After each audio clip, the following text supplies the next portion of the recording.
మూడు పరీక్షలు. అరేబియా ఎడారిలో బదావీలనే తెగకు చెందినవారున్నారు. వీరు ఒకచోట స్థిరంగా ఉండక ఎడారి అంతటా తిరుగుతూ ఉంటారు. మగపిల్లలు చిన్నతనం నుంచి కత్తి పట్టటమో ఈటి విసరటమో నేర్చుకుంటారు. హత్యలు చేయటం వారికి ఉగ్గుపాలతో పెట్టిన విద్య. దోపిడీలు చేయటం వీరికి పరిపాటి. బదావీ ముఠాలలో ఒక్కొక్క ముఠాకు ఒక్కొక్క పేరుంటుంది. కానీ అందరూ ఇస్మాయిల్ సంతతి వారమని చెప్పుకుంటారు. అనేక శతాబ్దాల క్రితం బేనీసాద్ అనే ఒక బదావీ ముఠా ఉండేది. ఈ ముఠాకు ఒక నాయకుడు ఉండేవాడు. అతనికి ఎడారి భయంకరుడు అని పేరుండేది. ఈయన కుమారులలో ఆఖరువాడు కనానా. వారి జాతిలో ఆఖరి కొడుకు తండ్రి తాలూకు గొర్రెల మందలను కాయటం అనాదిగా వస్తున్న ఆచారం. అందుచేత కనానా 5 ఏళ్లు నిండగానే ఆడవాళ్లతో పాటు చల్ల చేయటము, వెన్న తీయటము మొదలైన పనులు చేసి 10 ఏళ్లు నిండకుండానే కర్ర చేత పట్టి గొర్రెలను ఒంటెలను కాచాడు. ఇలా 3 ఏళ్లు జరిగాక తండ్రి కనానాను ఈట పట్టడం నేర్చుకుంటావా అని అడిగాడు. నాన్న, నేను అరేబియా కోసమైతే తప్ప ఈట పట్టి ఇతరుల ప్రాణాలు తీయలేను అన్నాడు కనానా. చంపటమో చావటమో తప్ప మరొకటి తెలియని జాతిలో పుట్టిన ఆ పసివాడిలో ఆ ఆచార విరుద్ధమైన ఆలోచన ఎలా తల ఎత్తింది ఎవరూ ఊహించలేకపోయారు. నువ్వు అరబ్బీవి కావుట్రా, ఇస్మాయిల్ సంతతి వాడివి కావు అని తండ్రి కోపంగా అరిచాడు. కానీ కనానాకు ఆ వాదం నచ్చలేదు. దేవుడు సమస్త ప్రాణులను సృష్టించి రక్షిస్తాడని వాడు తెలుసుకుని ఉన్నాడు. తాను ఏ జంతువును హింసించినా దేవుడు క్షమించడు. అలాంటప్పుడు జంతువుల కన్నా ఎక్కువైన మనిషిని హింసించటం తప్పు కాదా? కనానాను అందరూ హీనంగా చూడసాగారు. వాడు పిరికి పంద అని ముఠాకంతకు అభిప్రాయం ఏర్పడిపోయింది. పౌరుషహీనుడనే ఉద్దేశంతో వాడికి హీనమైన పనులు చెప్పారు. అలాంటి పనులు చేయటము, అందరి చేత పిరికి పంద అనిపించుకోవటము కనానాకు చాలా బాధగా ఉండేది. మారణాయుధాలు పట్ట నిరాకరించినప్పటికీ కనానాలో కొన్ని శక్తులుండేవి. వాడు జంతువులను సులువుగా వశపరుచుకునేవాడు. బేనీసాద్ ముఠాలో వాడితో సమంగా గుర్రం పైన గాని ఒంటిపైన గాని సవారీ చేయగలవాడు లేడు. అన్ని ఆటలలోనూ వాడు మిగిలిన వాళ్లకన్నా రాణించేవాడు. వాడి చూపు చాలా నిశితమైనది. రాత్రివేళ గొర్రెలను ఎత్తుకుపోవటానికి ఎవరైనా వస్తుంటే మిగిలిన గొర్రెల కాపర్ల కన్నా కనానా ముందుగా పసిగట్టేవాడు. వాడు వడిసెల రాయి విసిరినంత దూరంగా గురిగా మరెవ్వరూ విసరలేకపోయేవారు. ఇవన్నీ యోధుడిలో రాణించే లక్షణాలే. అలాంటి లక్షణాలన్నీ ఉండి కూడా తన కొడుకు యోధుడు కావటానికి నిరాకరించటం ఆ ముసలి తండ్రిని మరింత కలవరపెట్టింది. ఎడారి అంచున ఒక నదికి సమీపంలో బేనీసాద్ ముఠావారు ఏడాదికి 3 మాసాలు మకాం వేసేవారు. వాళ్ళక్కడ విత్తులు నాటి పంట నూర్చిన దాకా ఉండి తర్వాత మకాం ఎత్తేవారు. నల్లటి కంబళ్లతో తయారు చేసిన గుడారాలు దాదాపు 500 4 సోల్పులలో వేసి ఉండేవి. గుడారాలకు అటు ఇటు కనుచూపు మేర దాకా వారి పొలాలు నది ఒడ్డున ఉండేవి. కంకులు పడ్డాక చేల వెంబడి మంచెలు కట్టి ఆడవాళ్లు, ముసలివాళ్లు, పిల్లలు ఆ మంచెల మీదనే ఉండి వడిసెలలతో పిట్టలను తోలుతూ ధాన్యాన్ని కాపాడేవారు. గుడారాల నుంచి వాళ్ళకి ఆహారం వచ్చేది. పంట కోసేదాకా చేలకు కాపలా ఉండేది. ఆ ఏడు కనానాను ఒక చివర ఉన్న మంచె మీద పెట్టారు. వాడికి ఆ అవమానం కావలసిందేనని అందరూ భావించారు. తన ముఠావారి గౌరవం సంపాదించటం ఎలాగో, తన ధైర్యాన్ని నిరూపించటం ఎలాగో వాడికి తెలియదు. అందరూ తనను పిరికివాడని తిడుతుంటే వినకుండా దూరాన పడి ఉండటమే వాడికి మేలుగా తోచింది. రేపు కోతలు ఆరంభిస్తారనగా కనానా తండ్రికి ఒక దుర్వార్త తెలిసింది. అతని 2 కొడుకులు 4 ఒంటెలపై తేనె, ఇళ్లు కట్టే మట్టి వేసుకుని ఒక బిడారు వెంట బయలుదేరి వెళ్లారు. దారిలో వారిని మరొక ముఠా వాళ్ళు దోచుకున్నారు. ఆ దొంగల ముఠాకు నాయకుడు రషీద్ అనేవాడు. రషీద్ ముఠాకు బేనీసాద్ ముఠాకు మధ్య వైరం ఉంది. అందుచేత వాడు కనానా అన్నలిద్దరినీ 4 ఒంటెలను పట్టుకున్నాడు. పెద్దవాడు బందీగా చిక్కిపోయాడు. కానీ రెండోవాడు పోట్లాడి తప్పించుకుని గాయాలతో ఎలాగైతేనే ఇల్లు చేరుకున్నాడు. ఈ వార్త విన్న చిరాకులో ఎడారి భయంకరుడు కనానా ఉన్న చోటికి వచ్చాడు. కనానా మంచం మీద కూర్చుని ధ్యానంలో ఉన్నాడు. పిట్టలు యథేచ్ఛగా పొలం మీద పడి తినేస్తున్నాయి. మధ్యాహ్నం వచ్చిన ఆహారాన్ని కనానా ఇంతవరకు ముట్టలేదు. అసలు ఆహారం అక్కడ ఉన్నట్టు కూడా అతను గుర్తించినట్టు లేదు. ఇదంతా చూసి వృద్ధుడికి మండుకొచ్చింది. నా కడుపు చెడబుట్టావురా నిర్భాగ్యుడా, నిన్ను చేనుకు కాపలా పెడితే పిట్టలనైనా కొట్టలేవు. నీకు మగ పనులు చేతకావు, ఆడపనులు చేతకావు. ఎందుకు పనికొస్తావురా? నాకు వచ్చే మిగిలిన కష్టాలన్నీ ఒక ఎత్తు, నువ్వొక ఎత్తుగా ఉన్నావే అని ఆయన కొడుకు మీద చిరాకు పడ్డాడు. నీకిప్పుడేం కష్టాలు వచ్చాయి నాన్న అన్నాడు కనానా. అందరికీ తెలిసింది కూడా నీకు తెలియదా అన్నాడు తండ్రి. 3 వారాలుగా ఈ మంచె దిగలేదు. నాతో ఎవ్వరూ మాట్లాడరు, ఏమీ చెప్పరు అన్నాడు కనానా. తండ్రి కనానాతో రషీద్ చేసిన అఘాయిత్యం చెప్పాడు. నిజానికి ముసలివాడికి పెద్ద నష్టమేమీ జరగలేదు. బిడారు వెంట వెళ్లి రషీద్కు చిక్కిన ఒంటెలలో ఒక్క తెల్ల ఒంటె మినహాయిస్తే మిగిలినవి 3 ముసలివి. ఒంటె మీద ఉన్న సరుకు కూడా విలువైనది కాదు. అయినా ఆ తెల్ల ఒంటెను తన పెద్ద అన్నను రషీద్ నుంచి విడిపించి ఇంటికి తీసుకురావటం తన ధర్మమని కనానాకు తోచింది. నాన్న, నాకొక గుర్రము, ధాన్యం మూట, మంచినీళ్ల తిత్తి ఇయ్యి. రషీద్ను వెన్నాడిపోతాను. రషీద్ను చంపను గాని అన్నను తెల్ల ఒంటెను విడిపించి తెస్తాను అన్నాడు కనానా. ఏడ్చావు గడ్డిపోచ వెధవా. కునికిపాట్లు పడకుండా చీకటి పడ్డదాకా పిట్టలను తోలు, అదే చాలు. రేపు ఉదయాన్నే కోతలు ఆరంభిస్తున్నాం అన్నాడు తండ్రి. చీకటి పడిన దాకా పిట్టలను తోలుతాను, కోతలకు ఉండను. తెల్లవారేసరికి ఎడారిలో నేను అన్న కోసం చాలా దూరం వెళ్ళి ఉంటాను అన్నాడు కనానా. నిన్ను నమ్మి నీకు గుర్రం ఇవ్వను అన్నాడు తండ్రి. పర్వాలేదు, నడిచిపోతాను. గెలిచి వచ్చేటట్టు ఆశీర్వదించు అన్నాడు కనానా. గెలిచిరా, అప్పుడు ఆశీర్వదిస్తాను అన్నాడు తండ్రి. సూర్యాస్తమయం అవుతూనే కనానా మంచు దిగాడు. చేను నుంచి సంచి నిండా ధాన్యం నించుకుని దాన్ని భుజాన వేసుకుని తన చేతికర్ర పట్టుకుని ఎడారికి అడ్డం పడి వాయువ్య దిక్కుగా నడక సాగించాడు.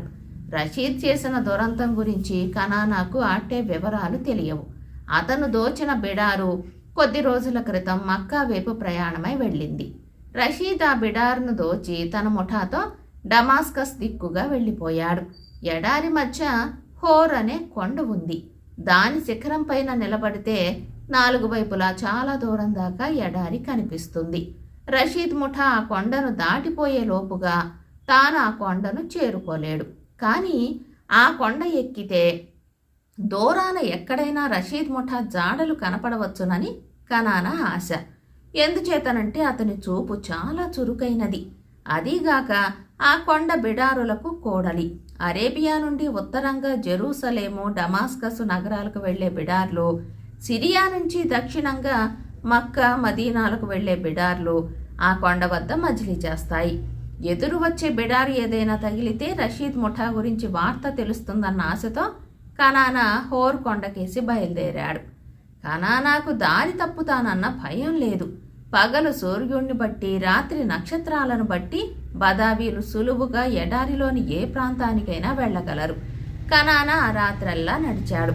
మర్నాడు మధ్యాహ్నం ఎండవేడి బాగా ముదిరినాక ఒక బండరాయి నీడను పడుకుని నిద్రపోయాడు. అతను అలా కాలినడకను 2 పగళ్లు నడిచి రెండో నాడు సూర్యాస్తమయం లోపున హోర్ కొండను దూరాన చూశాడు. ఆ కొండ కింద చిన్న జల ఉంది. ఆ రాత్రి అతను ఆ జలలో నీరు త్రాగి దాని పక్కనే పడుకుని నిద్రపోయాడు. తూర్పు తెల్లవారే సమయాన అతను నిద్రలేచి చుట్టూ కలయ చూశాడు. ఒక 1/2 రోజు క్రితమే అక్కడ ఒక బిడారు మజిలీ చేసి మక్కా, మదీనాలకేసి వెళ్లిపోయిన లక్షణాలు అతనికి కనిపించాయి.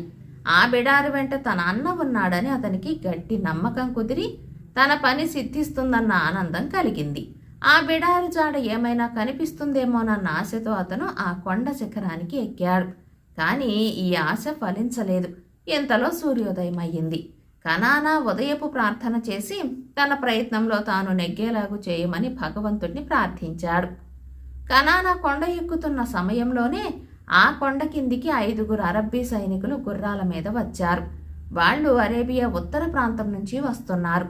అతి వేగంగా ప్రయాణం చేసి వచ్చిన ఆ సైనికులు కొండ కింద గుర్రాలు దిగి ఇంత ఆహారం తిని తమ గుర్రాల తాళ్లు తమ శరీరాలకే కట్టేసుకుని గడ్డి మీద పడుకొని నిద్రపోయారు. మరి కాసేపటికి 3 బదావీ దొంగలు అటుగా వచ్చారు. గుర్రాలను కాజేయాలని వారికి పుట్టింది. కానీ యజమానులను ముందుగా చంపేస్తే గాని గుర్రాలు తమకు దక్కవు. వాళ్ళు ఆ 5 సైనికులను పొడిచారు. దుస్తులు, ఆయుధాలు కొల్లగొట్టారు. తర్వాత గుర్రాలను తీసుకుని 3 సవారీ అయ్యి మిగిలిన 2 నడిపించుకుంటూ వెళ్ళిపోయారు. దొంగలు పొడిచినప్పుడు సైనికులు పెట్టిన కేకలు కొండపైన ఉన్న కనానా విని తుళ్ళిపడ్డాడు. అతను కొండపై నుంచి చూసేసరికి ఏదో ఘోరం జరిగినట్టు తెలుసుకున్నాడు. కొండ దిగి వచ్చినాక అతని కళ్ళబడిన దృశ్యానికి అతని తల తిరిగిపోయింది. రక్తపు మడుగులు చూడలేక అతను ముఖం తిప్పుకుని పోతూ ఉండగా ఒక సైనికుడు బాధతో మూలగటం అతనికి వినిపించింది. కనానా ధైర్యం తెచ్చుకుని ఆ మూలిగే సైనికుడిని సమీపించాడు. దాహం దాహం అన్నాడు సైనికుడు. కనానా తన ఉన్ని సంచితో జల నుంచి నీరు తెచ్చి కొన ప్రాణంతో ఉన్న ఆ సైనికుడి చేత తాగించాడు. సైనికుడు కళ్ళు తెరిచి కనానాను చూసి, నాయనా, నీకింకా గడ్డాలు మీసాలు రాలేదు, కానీ నువ్వు అరబ్బీ వాడివి. అరబ్బులను సర్వనాశనం చేసే ఉద్దేశంతో హెరాక్లియస్ చక్రవర్తి కొడుకు కాన్స్టంటీన్ అంతులేని టర్కీ, గ్రీకు, రోమన్ సేనలతో రాబోతున్నాడు. ఈ విషయం ఖలీఫా గారికి చెప్పి సహాయం కోరటానికై మేము ఒక జాబు తీసుకుని పోతున్నాం. ప్రస్తుతం ఖలీఫా మక్కా నగరంలో ఉన్నారు.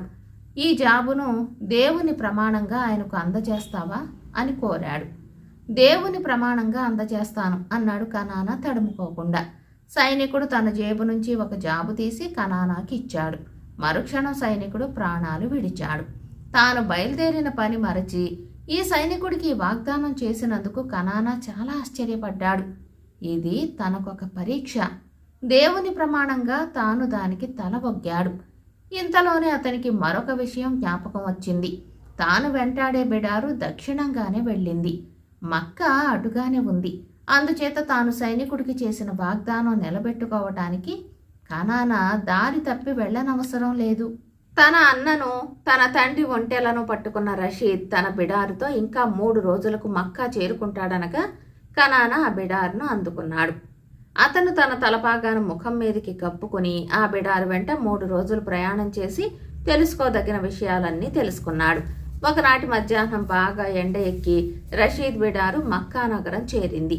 అది చేరే సమయానికి ఖలీఫా ఉమర్ మరొక మనిషితో మాట్లాడుతూ మహమ్మదీయులకు అత్యంత పవిత్ర స్థలమైన కాబా ఆవరణ సమీపంలో గల ద్వారం వద్ద నిలబడి ఉన్నాడు.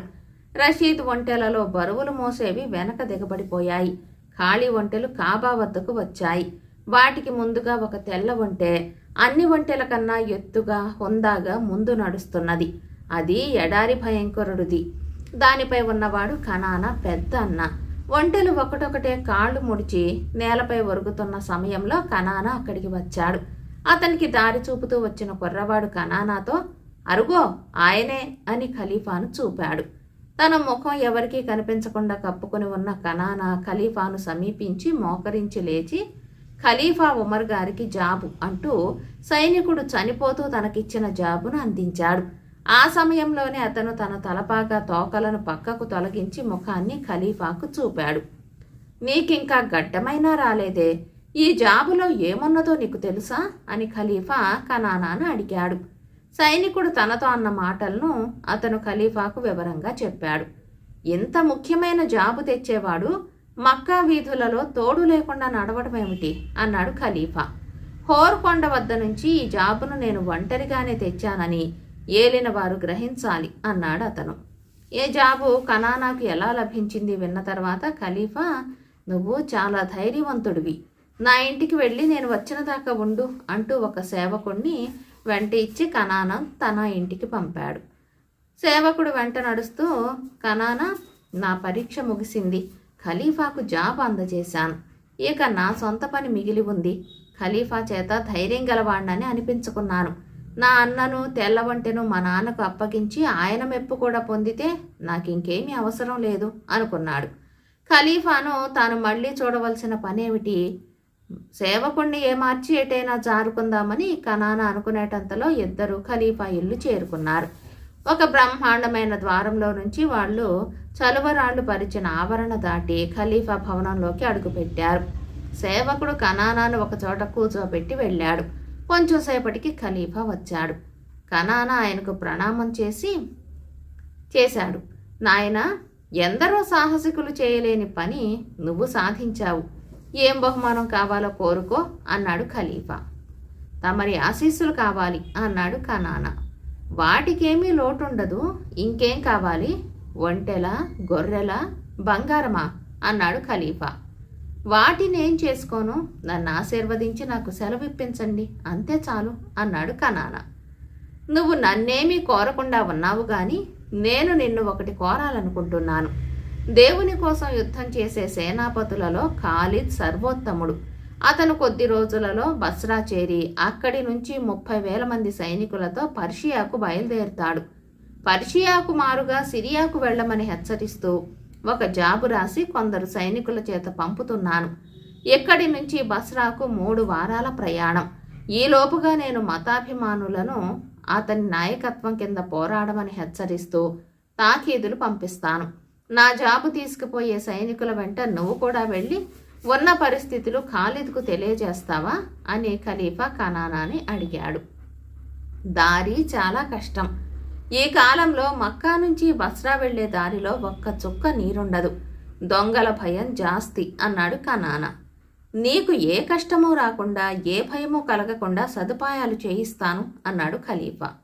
నా విషయం నేను మాట్లాడటం లేదు, మీ సైనికుల మాట చెబుతున్నాను. ఈ జాబు తెచ్చిన సైనికులకు పట్టిన గతే మీ సైనికులకు పడుతుంది. నేను కష్టాలకు ఆపదలకు జంకేవాణ్ణి కాను. మీరు చెబుతున్న ఆ జాబు నా చేతికివ్వండి, నేను దాన్ని ఖాలిద్కు 6 నూరైనా అందజేస్తాను అన్నాడు కనానా. వెంట తోడు లేకుండా వెళతావా అన్నాడు ఖలీఫా. మోయలేని కత్తి ఎంతో మీరు నాకిచ్చే తోడు కూడా అంతే అన్నాడు కనానా వినయంగా. అతని మాటలకు ఖలీఫా ఆశ్చర్యపడ్డాడు. సరే, నీకు ఉత్తరం ఇస్తాను, కానీ దాని నకళ్ళు నా సైనికుల ద్వారా ఇంకో మార్గాన విడిగా పంపిస్తాను. ఎప్పుడు బయలుదేరతావు అని ఖలీఫా అడిగాడు. ఈ క్షణమే అన్నాడు కనానా. భేష్, నీకెన్ని ఒంటెలు కావాలి, వెంట ఉండేటందుకు ఎంతమంది నౌకర్లు కావాలి అని ఖలీఫా అడిగాడు. ఇక్కడికి వచ్చే దారిలో నాకొక బిడారు తగిలింది. ఆ బిడారుకు ముందుండి నడిచిన తెల్ల ఒంటె నాకు నచ్చింది. దాన్ని నడిపేవాణ్ణి నాకు ఇప్పించండి. నా కోసం వడిగా వెళ్లే మరొక ఒంటెనో 14 రోజులకు సరిపడే ఆహారాన్ని ఇప్పించండి అన్నాడు కనానా. ప్రయాణం 20 రోజులకు ఎక్కువే పడుతుంది అన్నాడు ఖలీఫా తల అడ్డంగా తిప్పుతూ. బరువు ఎంత తక్కువగా ఉంటే ఒంటె అంత తేలికగా నడుస్తుంది. మరొకరికైతే అది 3 వారాల ప్రయాణం కావచ్చు. నాకు 14 రోజులు చాలు అన్నాడు కనానా. ఖలీఫా తన నౌకర్లను పిలిచి, ఇవాళ వచ్చి చేరిన బిడారులో తెల్ల ఒంటె ఒకటి ఉంది, దాన్ని తోలేవాడితో సహా పట్టుకురండి. నా నల్ల ఒంటెను ప్రయాణానికి సిద్ధం చేయించండి అని ఉత్తర్వులిచ్చాడు. త్వరలోనే ప్రయాణ సన్నాహాలు ముగిశాయి.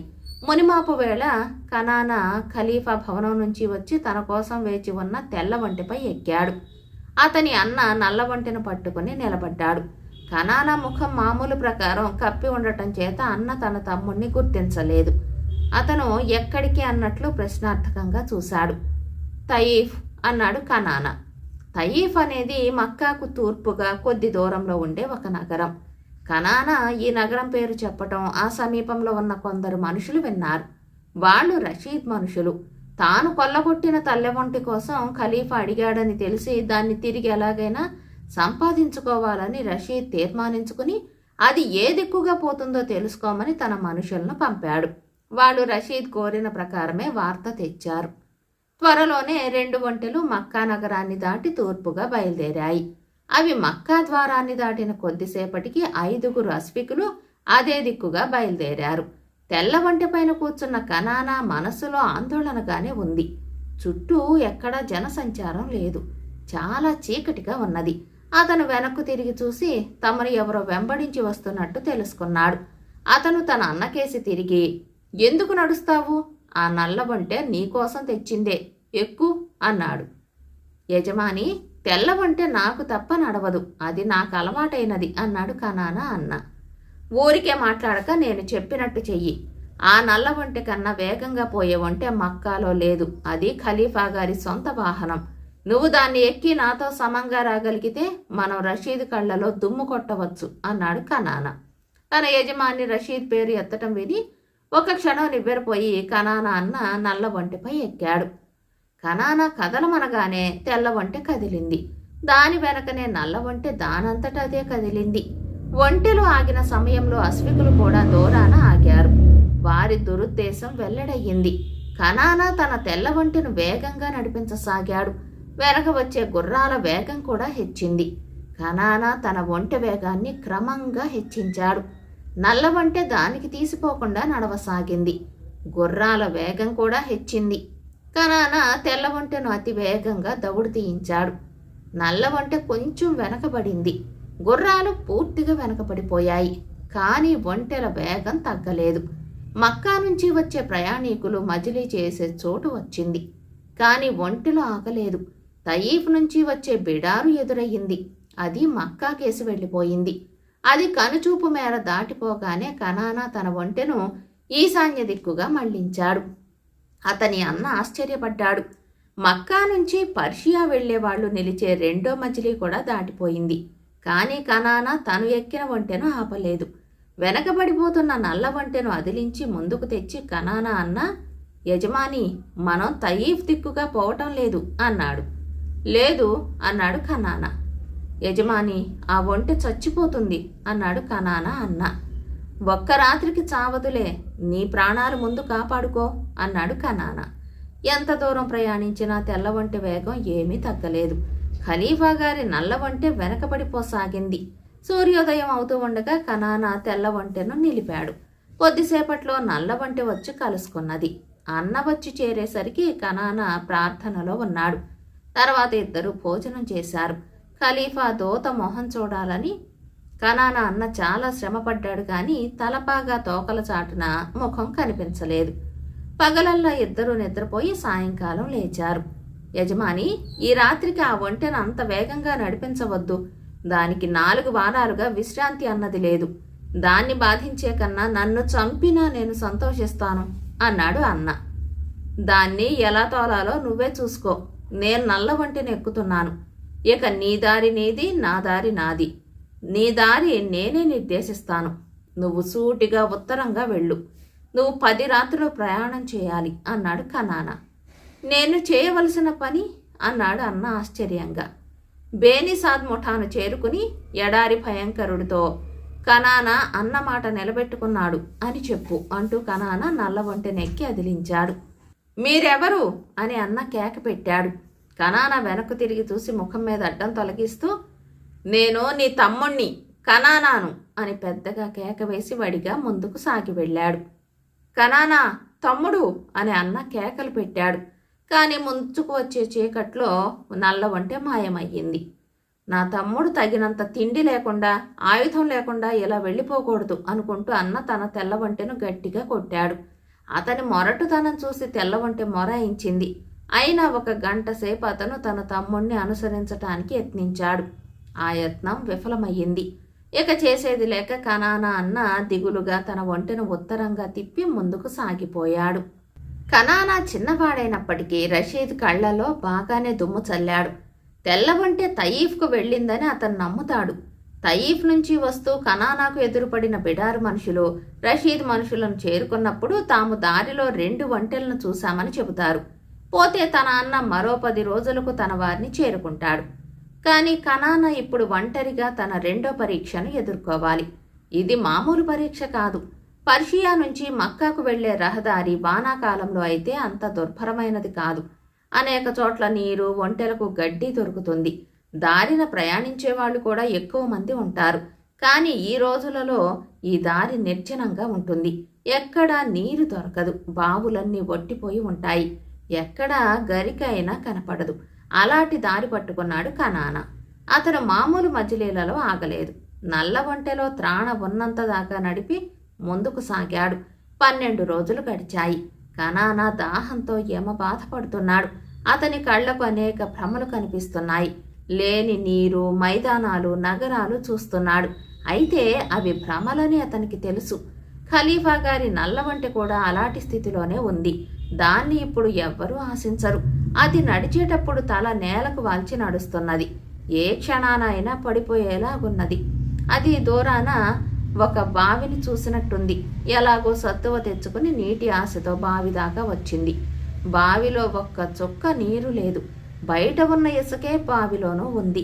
ఒంటె స్పృహ తప్పి పడిపోయింది. కనానా దాని మీది నుంచి దిగాడు. అతనికి నిద్ర ముంచుకు వస్తోంది. అది నిద్ర కాదు, శోష. తాను పడుకుని కళ్ళు మూస్తే మళ్లీ లేవడు. ఆ సంగతి అతనికి తెలుసు. తన దగ్గర మిగిలిన ధాన్యం ఒంటె ముట్టెకు అందుబాటులో పెట్టి తూలుతూ అతను ముందుకు సాగాడు. అతని మనసులో బస్రా అట్టే దూరం ఉండదన్న ఆశ ఉంది. దానితో పాటు తాను త్వరలోనే దారిలో పడిపోతానన్న భయమూ ఉంది. సూర్యుడు నడినెత్తి మీది నుంచి వాలి అస్తమించాడు. చీకటి పడింది. చీకటిలో కనానాకు దూరాన ఒక చిన్న దీపం కనిపించింది. అతనికి ప్రాణం లేచి వచ్చినట్టయింది. ఆకస్మికంగా అతని ఎదుట నీడలు కనిపించాయి. అవి గుడారాలు. ఖాలిద్ సైన్యం అక్కడ విడిసి ఉంది. ఎవరో సైనికుడు అతన్ని ప్రశ్నించాడు.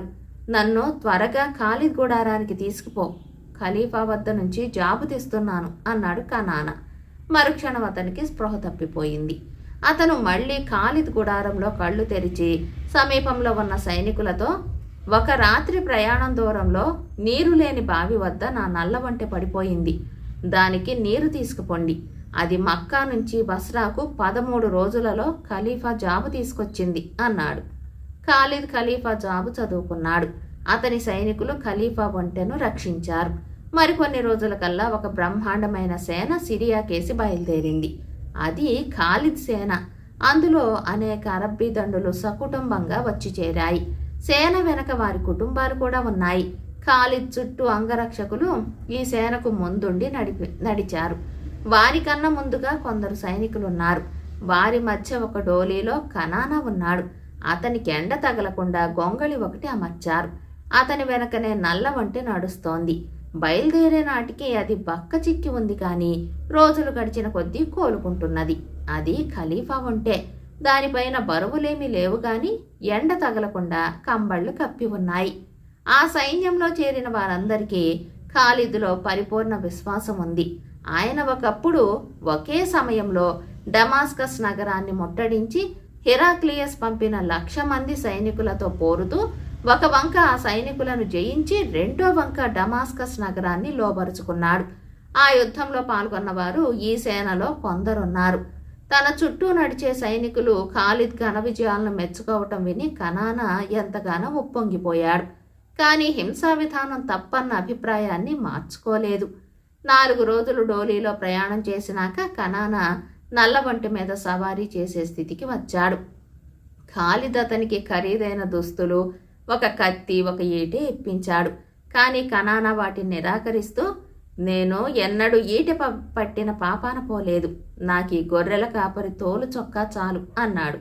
అతనికి సైన్యానికి వెనకగా వచ్చే స్త్రీ జనంతో కలిసి ప్రయాణం చేయాలనే ఉంది. కానీ ఈ సైన్యం అతనికి అగ్రస్థానం ఇచ్చి మహాయోధుడి మర్యాదలు జరుపుతున్నది. ఖాలిద్ ముందు జోహారు చేసే ప్రతి సైనికుడు కనానా ముందు కూడా జోహారు చేస్తున్నాడు. అతనికి మళ్లీ పారిపోయే ఆలోచన కలిగింది. బేనిసాద్ ముఠా ఎక్కడ ఉండేది తనకు తెలుసు. ఈ సైన్యం ఆ ప్రదేశానికి సాధ్యమైనంత దగ్గరగా వచ్చినప్పుడు ఆ పని చేద్దామని అనుకున్నాడు. ఒక సాయంకాలం సైన్యం ఎడారిలో విడిచింది. కనానా గుడారం ఖాలిద్ గుడారం పక్కనే వేశారు. రేపు ఈ సైన్యం మా శిబిరం సమీపంగా పోతుంది. నేను ఎలాగైనా తప్పించుకుని పారిపోయి మా వాళ్ళని చేరుకుంటాను అని కనానా భోజనం చేస్తూ అనుకున్నాడు. ఇంతలో ఖాలిద్ గుడారం నుంచి మాటలు వినిపించాయి. మన వెంట ఉన్న ధాన్యం 3 రోజులకు మాత్రమే సరిపోతాయి. ఈ మాటలు వినగానే కనానా ఖాలిద్ వద్దకు పోయి, అయ్యా, బేనిసాదులు సమీపంలోనే ఉన్నారు. 6 వారాల క్రితం వాళ్ళు పంట కోశారు. వాళ్ల వద్ద కనీసం 500 ఒంటెల బరువు అదనపు ధాన్యం ఉంటుంది. తమ అనుజ్ఞ అయితే నేనిప్పుడే వెళ్లి ధాన్యం తెస్తాను అన్నాడు. సూర్యాస్తమయమైన గంటకల్లా ఒంటెలు సిద్ధమయ్యాయి. ధాన్యం కొనటానికి కావలసిన ధనాన్ని 10 ఒంటెలపైన వేశారు. ధాన్యం తెచ్చే గోతాలను 20 ఒంటెలపైన వేశారు. ఒక ఒంటెపైన కనానా తండ్రికి ఖాలిద్ పంపుతున్న బహుమానాలు ఉంచారు. 100 మంది అశ్వికులను, ఈ ఒంటెలను వెంటబెట్టుకుని కనానా తన వారి వద్దకు బయలుదేరాడు. మనం సిరియా చేరే వరకు సైన్యానికి కావలసిన ధాన్యాన్ని దారి పొడుగునా సంపాదించే భారం నీపైన పెడుతున్నాను అని ఖాలిద్ కనానాతో అన్నాడు. కనానా తన శిబిరాన్ని చేరుకునేసరికి అర్ధరాత్రి దాటింది. గుడారాల బయట ఉన్న తెల్ల ఒంటె కనానాను చూసి గుర్తించింది. మరుక్షణం కనానా తండ్రి బయటికి వచ్చాడు. తండ్రి కొడుకులు ఆప్యాయంగా కౌగలించుకున్నారు. నా పొరపాటు మన్నించరా నాయనా. నా జన్మలో నేనెన్నడూ చూపని పరాక్రమం చూపావు. నువ్వు పిరికివాడివని సిగ్గుపడిన వాణ్ణి ఇప్పుడు నీ ధైర్యం చూసి సిగ్గుపడుతున్నాను అన్నాడు తండ్రి. కనానా ఏదో అనబోయాడు గాని నోట మాట రాలేదు. కళ్ళ వెంట ఆనంద బాష్పాలు రాలుస్తూ అతను తండ్రి మెడ గట్టిగా వాటేసుకున్నాడు. 20 మంది బందిపోట్లు వచ్చినా చెలించని కనానా తన తండ్రి మాటలకు చెలించాడు. తండ్రి తెప్పిరిల్లుకుని, ఏమర్రోయ్, ఏం నిద్రలు పోతారు, లేవండి, కనానా తిరిగి వచ్చాడు అని కేకలు పెట్టాడు. కనానా వచ్చాడు అన్న కేకలు శిబిరం అంతా మారుమోగి అందరినీ లేవకొట్టాయి. కనానా తన అన్నను తెల్ల ఒంటెను ఎలా సాధించాడో వాళ్ళు అది వరకే విన్నారు. అంతేకాక ఖలీఫా మనిషి ఒకడు వచ్చి కనానా తండ్రికి కానుకగా బంగారు నాణేల మూట ఇచ్చి వెళ్ళాడు. ఇప్పుడు కనానా ఖాలిద్ నుంచి అంతులేని బహుమానాలు తెచ్చి తన కింద 100 మంది సైనికులతో స్వయంగా వచ్చాడు. బేనిసాదులు ఇటువంటి గౌరవ ప్రతిష్టలు ఏనాడెరుగుదురు? శిబిరం అంతా దివిటీలు వెలిగించారు. కనానా గౌరవార్థం వంటలు తయారు చేశారు. అతిథుల గౌరవార్థం స్త్రీలు దేశభక్తి గీతాలు పాడారు.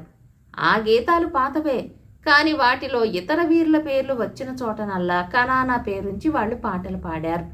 ఈ గీతాలు వింటుంటే ఎడారి భయంకరుడికి ఆవేశం వచ్చి సైన్యంలో చేరుతానని మాట ఇచ్చాడు.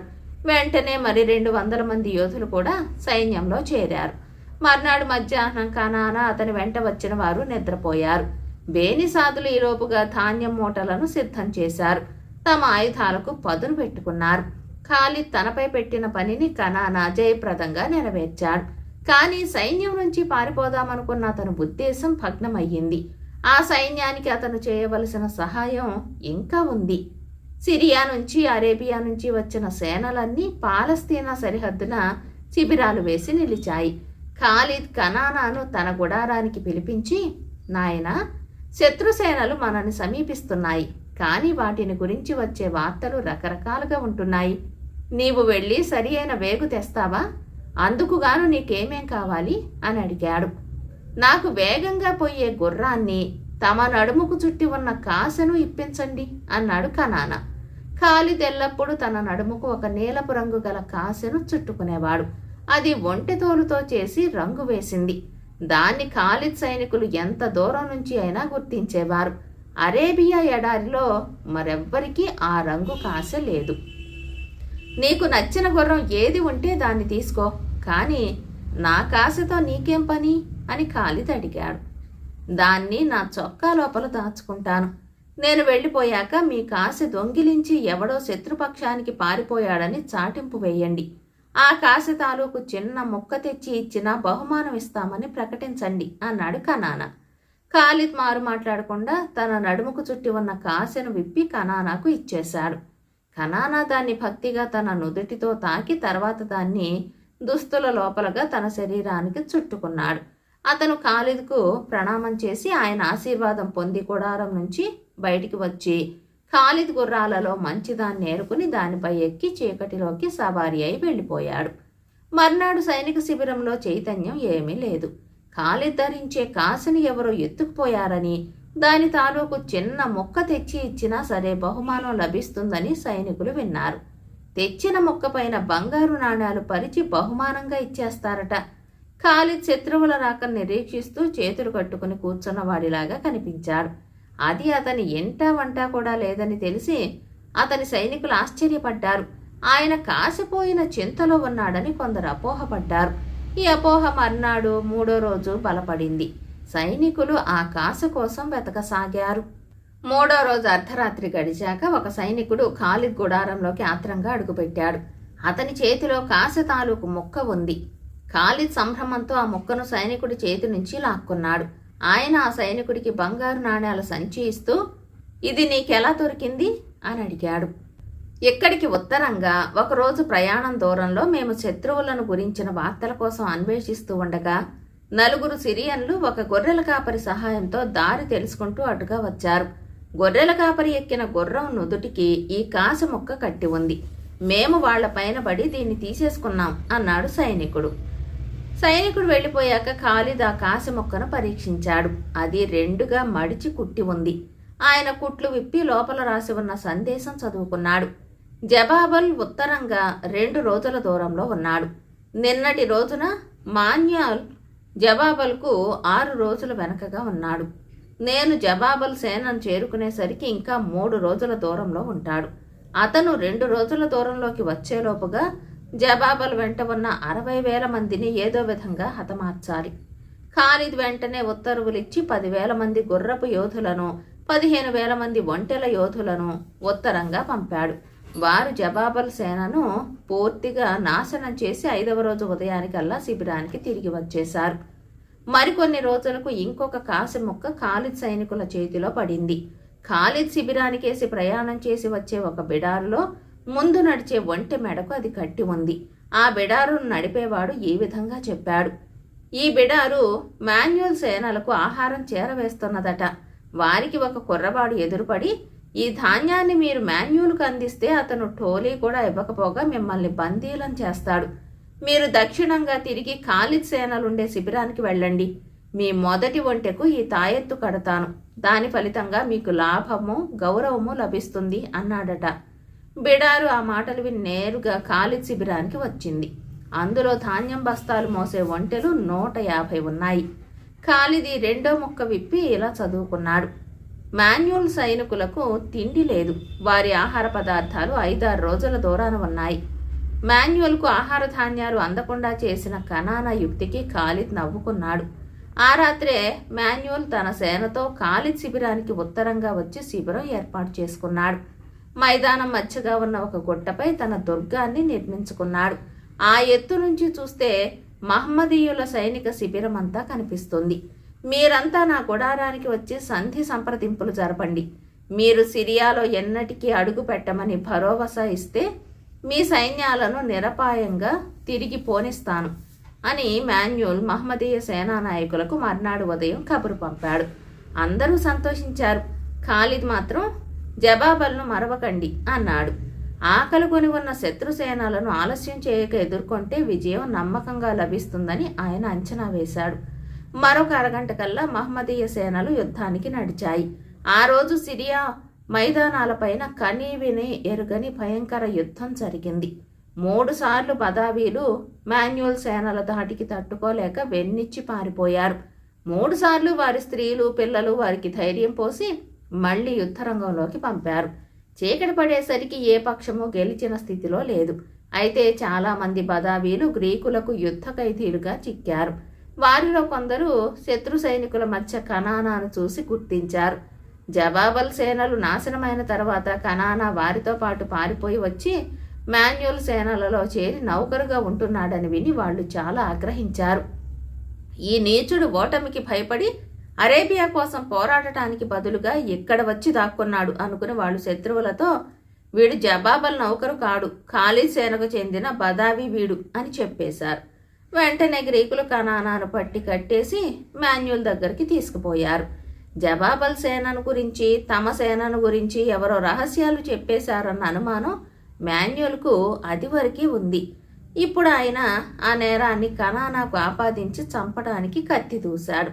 కనానా నేరం ఒప్పుకున్నాడు, కానీ కత్తి చూసి బెదరలేదు. నీకు చస్తానన్న భయం లేదా అన్నాడు మాన్యువల్. నాకే భయమూ లేదు అన్నాడు కనానా నిబ్బరంగా. వీడికి మరణశిక్ష చాలదు, చిత్రహింస చేయాలి. వీడిని పట్టుకుపోయి భద్రంగా ఉంచండి అని మాన్యువల్ తన సైనికులతో అన్నాడు.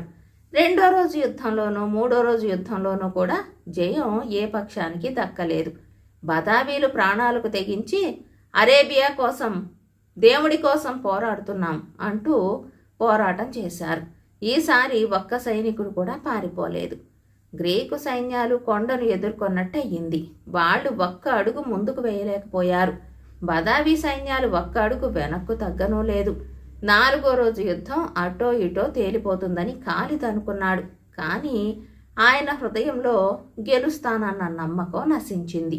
ఈ యుద్ధంలో ఇతరులను ఆహుతి చేయటం ఆయనకు నచ్చలేదు. తానే ఆహుతి కావటానికి నిశ్చయించాడు. సైన్యానికి వెనకగా ఉండే స్త్రీలను, పిల్లలను, సైనిక కుటుంబాలను ఆ రాత్రే తిప్పి పంపేయడానికి కూడా ఖాలిద్ నిర్ణయించాడు. వారిని సాధ్యమైనంత దూరం పోనిచ్చి తాను తనతో పాటు ఆహుతి కావటానికి సిద్ధపడిన వారు రణరంగానికి వెళతారు. మిగిలిన సైనికులు మక్కా, మదీనా నగరాలకు వెళ్ళిపోయి కనీసం ఆ పవిత్ర స్థలాలైన శత్రువుల పాలపడకుండా కాపాడుకుంటారు. పరిస్థితులు ప్రతికూలం కావటం వల్లనే ఖాలిద్ ఇట్లాంటి నిర్ణయానికి వచ్చాడు. ఆయన ఎన్నడూ అపజయం ఎరగడు, యుద్ధరంగం నుంచి వెనుతిరిగి ఎరగడు. ఈసారి కూడా ఆయన వెనుతిరగబోవటం లేదు. మాన్యువల్ శిబిరంలో కూడా రేపు జరగబోయే యుద్ధం గురించి భయంగానే ఉంది.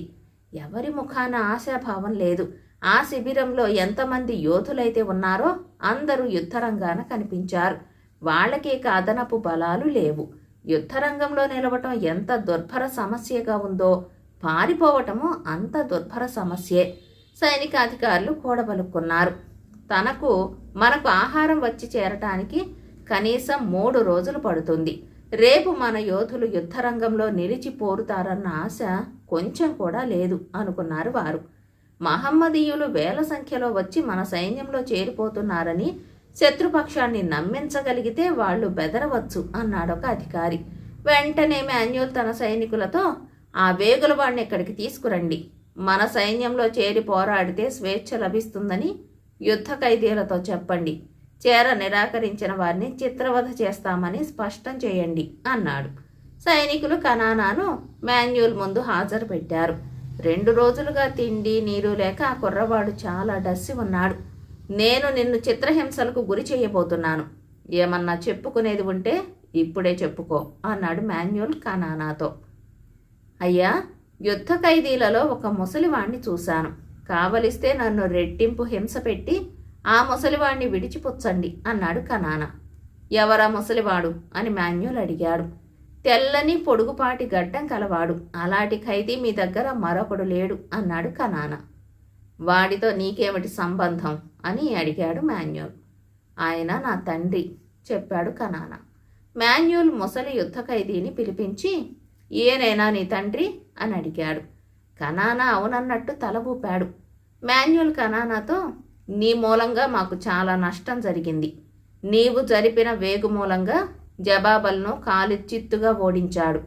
మా రహస్యాన్ని నువ్వు ఖాలిద్కు చేరవేసి ఉండకపోతే ఈ పాటికి సంధి జరిగి మేము మక్కా మదీనాలపైకి నడుస్తూ ఉండవలసిన వాళ్ళం.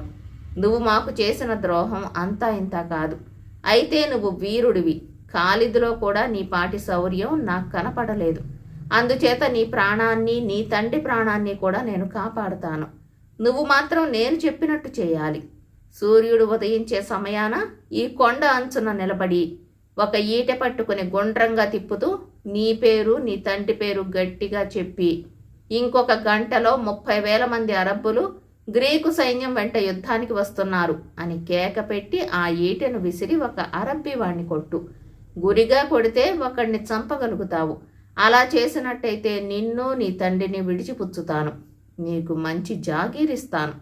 ఇలా చేయ నిరాకరించావా, నిన్ను నీ తండ్రిని కూడా చిత్రవధ చేస్తాను అన్నాడు. ఈ మాటలు వినే వరకు కనానా తండ్రి తన కొడుకును గురించి అపోహ పడుతూనే ఉన్నాడు. ఇప్పుడు ఆయన తన కొడుకును చూసి గర్వపడుతూ, కనానా, నా తండ్రి, నిన్ను గురించి అపోహపడ్డానురా. నా ముసలి ప్రాణాన్ని కాపాడేటందుకు జాతి ద్రోహం మాత్రం చేయకు. నువ్వు ఎన్నడూ ఈటె చేత పట్టలేదు. ఈ నీచుడి మాట విని అలాంటి పని చేయకు అన్నాడు. కనానా తండ్రి మాటలు వినిపించుకోలేదు. అతను మాన్యుల్నే చూస్తూ, సూర్యోదయం అయిన దాకా వ్యవధి ఇస్తారా? నేను ఆలోచించుకోవాలి అన్నాడు. మాన్యుల్ ఇందుకు ఒప్పుకుని తన సైనికులతో, వీణ్ణి కొండ అంచుకు తీసుకుపోయి అక్కడ ఒంటరిగా కూర్చొనివ్వండి అన్నాడు. కనానా వెళ్ళి కొండ అంచున కూర్చుని లోయలోకి చూపు నిగిడ్చి చూసి ఆ మసక చీకటిలో అరబ్బు సేనలు తిరోగమిస్తూ ఉండటం గుర్తించాడు. దూరాన గుడారాలు దించటము, ఒంటెలు దక్షిణంగా కదిలిపోతూ ఉండటం కనిపించింది. అతను తన చొక్కా లోపల ఉన్న కాస నుంచి మరొక ముక్క చించి దానిపైన తన రక్తంతో, పారిపోవద్దు, శత్రువులు నీరస స్థితిలో ఉన్నారు, వారిని వెనుక నుంచి దెబ్బతీయండి అని రాసి చొక్కాలో పెట్టేసుకుని నిశ్చలంగా కూర్చున్నాడు. సూర్యోదయం అయ్యే సమయాన ఒక సైనికుడు వచ్చి అతని భుజం మీద తట్టి, సూర్యుడు ఉదయించబోతున్నాడు అని హెచ్చరించాడు. కనానా మాన్యుల్ గుడారాన్ని ప్రవేశించి, ఈటి ఇప్పించండి అన్నాడు. అతనికి ఒక ఈటి ఇచ్చారు. అతను దాన్ని కింద పారేసి, ఇంకా బరువైనది లేదా అన్నాడు. అతను బరువైన ఈట తీసుకుని కొండ అంచుకు నడిచిపోతూ కాసె ముక్కను చొక్కాలో నుంచి తీసి ఈటకు చుట్టాడు. అతనికి కొంచెం వెనకగా మాన్యుల్ నిలబడి, భయపడకు, చెప్పినట్టు చేయకపోతే నీ తండ్రి కళ్ళు పొడి చేయిస్తాను అన్నాడు కఠినంగా. కనానా వెనక్కు తిరిగి కూడా చూడలేదు. అదుగో దూరాన కదిలేవాడు ఖాలిద్. అతని గుర్రం ఈటెవేటు దూరంలోకి వచ్చినదాకా ఆగితే మీరు సంతోషిస్తారా అన్నాడు. భలే కుర్రవాడివి, మంచి సాహసుడివి అన్నాడు మాన్యుల్. నువ్వు ఖాలిద్ను చంపావంటే నిన్ను బంగారంలో బతికున్నన్నాళ్ళు తోస్తాను. ఖాలిద్ కొండ మీది కనానాను చూశాడు. ఆయన మిగిలిన సైనికులను దూరంగా వదిలి తన గుర్రాన్ని కొండకేసి పోనిచ్చాడు. ఇదే తరుణం అన్నాడు మాన్యుల్ ఉత్సాహంగా. కనానా ఈటెను మెల్లిగా పైకెత్తి తిప్పుతూ, నా తండ్రి ఎడారి భయంకరుడు, నా పేరు కనానా అని కేక పెట్టాడు. లోయలో ఉన్న సైనికులంతా అతనికేసే చూస్తున్నారు. మరొక గంటలో 30,000 మంది అరబ్బులు గ్రీకుల వెంట పోరాడనున్నారు అన్నాడు కనానా. తర్వాత అతను తన బలమంతా ఉపయోగించి ఈటెను ఖాలిద్ వైపు విసిరాడు. అతను మాట్లాడుతున్నంతసేపు ఖాలిద్లో ఎట్టి చలనము లేదు. ఈటె చాలా గురిగానే తగిలింది. అది ఖాలిద్ గుర్రం తలలో సూటిగా గుచ్చుకున్నది. గుర్రం అక్కడే చచ్చిపడింది. ఖాలిద్ తాపీగా పడిపోయిన గుర్రం మీద నుంచి లేచి ఈటెను గుర్రం తల నుంచి ఓడలాగి అది పట్టుకుని తన సైనికులకేసి వెళ్ళిపోయాడు. ఈ లోపల లోయలో ఉన్న అరబ్బులు ద్రోహి, నీచుడు అని గోలగా కనానాను శాపనార్థాలు పెట్టసాగారు. మాన్యుల్ చాలా తృప్తిపడ్డాడు. మరికొంచెం సేపటికి మైదానం మీద చాలా కొద్ది మంది అరబ్బు కాలిబంట్లు మాత్రమే ఉన్నట్టు, మిగిలిన సైనికులు పారిపోయినట్టు తెలియవచ్చింది. మాన్యుల్కు ఎక్కడ లేని ఆనందము కలిగింది. మన సైనికులలో ఓపిక ఉన్న వారిని యుద్ధరంగానికి పంపండి, మనం జయించినట్టే అన్నాడు మాన్యుల్. 4వ రోజు యుద్ధం ఆరంభమయ్యింది. కానీ దాన్ని యుద్ధం అనటానికి లేదు. బదావీలు ముందు అడుగు వేయాలన్న ఉత్సాహం కొంచెం కూడా కనపరచలేదు. వారిని వెనకకు తరిమి కొట్టే ఓపిక మాన్యుల్ సైనికులకు లేకపోయింది. 1 గంట గడిచింది. అకస్మాత్తుగా మాన్యుల్ సైన్యాల వెనక పార్శ్వంలో కోలాహలం బయలుదేరింది. 10,000 గుర్రాలపైన 20,000 ఒంటెలపైన అరబ్బులు వచ్చి మాన్యుల్ సైన్యాల వెనక భాగాన దెబ్బతీశారు. మాన్యుల్ ఆయన సేనలు మట్టిపాలయ్యాయి. కనానా ఒక్కసారి ఈటి పట్టాడు. అది కూడా అరేబియా దేశం కోసం. అరేబియాను ఒంటిగా రక్షించిన ఈ అహింసా యోధుడు పట్టిన ఈటెను ఇప్పటికీ అరబ్బులు పూజిస్తారు. కథ కంచికి మనమింటికి.